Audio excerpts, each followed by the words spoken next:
Solus Populi Suprema Lex. Kemakmuran dan kesejahteraan rakyat adalah hukum yang tertinggi pada suatu negara. Assalamualaikum warahmatullahi wabarakatuh. Shalom, Om Swastiastu, Namo Buddhaya. Salam sejahtera bagi kita semua. Yang terhormat Dewan Juri Fasih Lawfare 2020 dan seluruh sivitas akademika yang berbahagia. Perkenalkan, kami dari tim Ahmad Subarjo. Saya Hida Narin Aiza. Saya Larose Dolok Saribu. Dan saya Citra Puspawardani. Indonesia. 2/3 dari wilayah Indonesia adalah wilayah laut, dengan garis pantai terpanjang di dunia, yakni sekitar 81.200 km, dan gugusan pulau-pulau sebanyak 17.508. Ada 2.132.152 rumah tangga di wilayah pesisir Indonesia, atau sekitar 7.879.468 penduduk yang berada di wilayah pesisir Indonesia. Dengan sumber daya alam yang dimiliki oleh wilayah pesisir Indonesia, serta keindahan alam yang dapat menarik pariwisatawan, maka apabila dikelola dengan baik, masyarakat pesisir di Indonesia merupakan masyarakat yang sejahtera. Kenyataannya masyarakat yang mendiami pesisir lebih dari 22% dari seluruh penduduk di Indonesia justru berada di bawah garis kemiskinan dan selama ini menjadi golongan yang paling terpinggirkan karena kebijakan dalam pembangunan yang lebih mengarah kepada daratan. Menurut data Badan Pusat Statistik atau BPS, pada tahun 2017, penduduk miskin di Indonesia mencapai 26,58 juta jiwa dan 61,36% diantaranya adalah masyarakat yang hidup di kawasan pesisir dan pedesaan. Adapun faktor penyebab utama yang mempengaruhi tingkat kesejahteraan masyarakat pesisir apabila ditelaah lebih dalam, faktor tersebut bahkan sangat mempengaruhi kondisi masyarakat yang hidup di wilayah pesisir, yaitu yang pertama adalah keterbatasan informasi yang diperoleh oleh masyarakat pesisir itu sendiri. Kemudian yang kedua adalah keterbatasan akses terhadap pinjaman modal usaha yang belum memadai. Kemudian yang ketiga adalah terbatasnya mobilitas dan fasilitas untuk masyarakat pesisir. Kemudian yang keempat adalah rendahnya produktivitas dan daya saing usaha kelautan dan perikanan. Inilah yang menyebabkan lebih dari 22% masyarakat pesisir berada di bawah garis kemiskinan.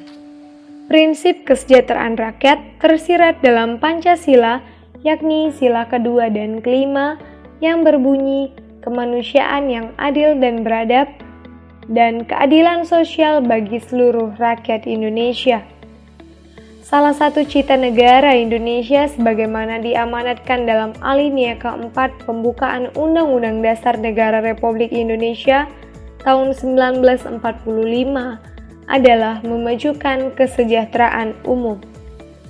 Dan dipertegas dengan pasal 34 ayat 2 Undang-Undang Dasar Negara Republik Indonesia tahun 1945 mengenai negara yang mengembangkan sistem jaminan sosial bagi seluruh rakyat dan memberdayakan masyarakat sesuai dengan martabat kemanusiaan.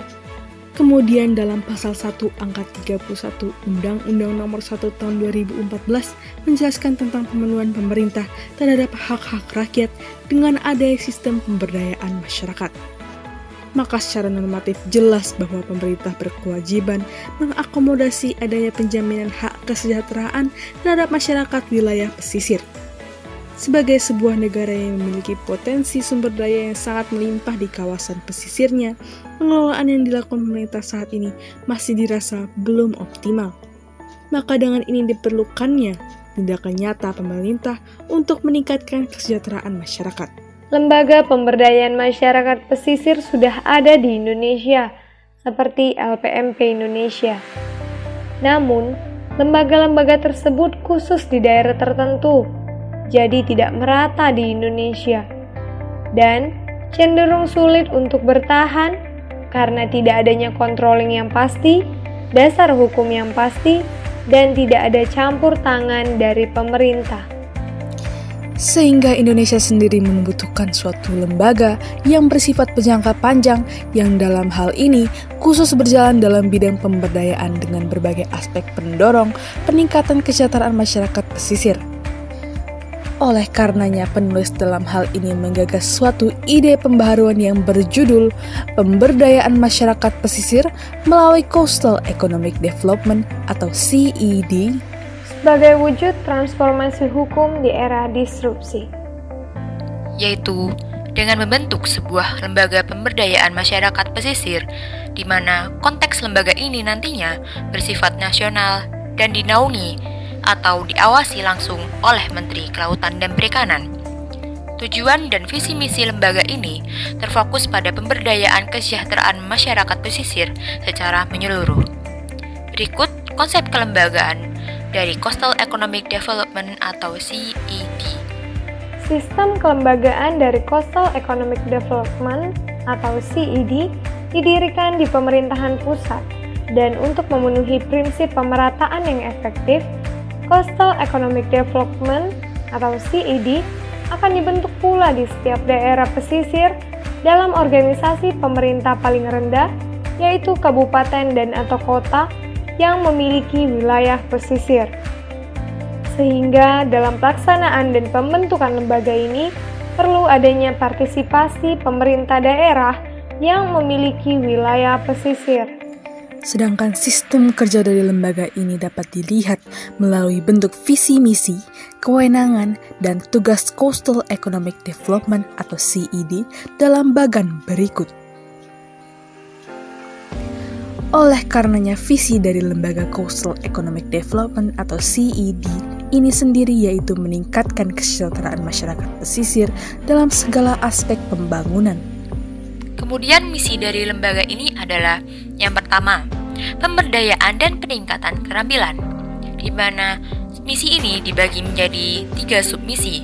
Yang pertama yaitu edukasi, di mana nantinya secara khusus akan diberikan pembelajaran di bidang pengelolaan wilayah pesisir di masyarakat, dimulai dari pendidikan dini hingga pendidikan tingkat tinggi.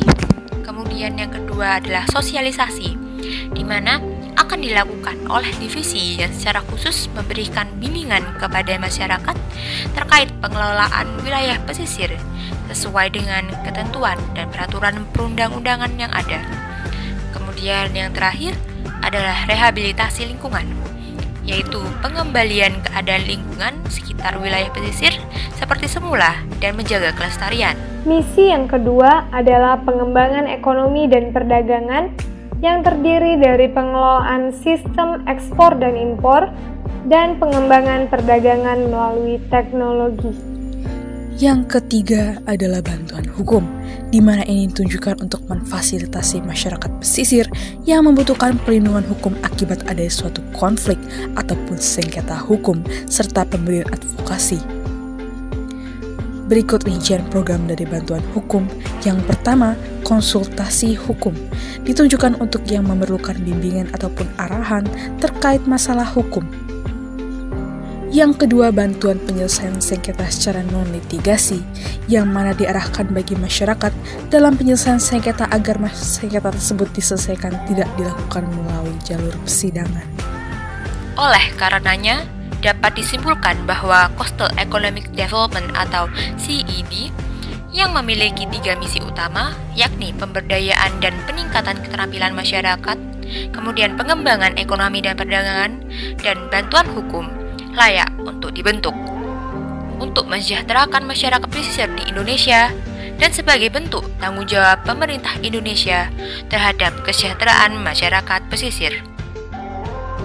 Jadilah keadilan bagi semua, jadilah kedamaian bagi semua, tersedialah pekerjaan, roti, air, dan garam bagi semua. Biarkan semua orang tahu bahwa dalam setiap tubuh, pikiran, dan jiwa mereka telah dibebaskan untuk memenuhi kebutuhan lahiriah maupun batiniah mereka. Nelson Mandela. Assalamualaikum warahmatullahi wabarakatuh.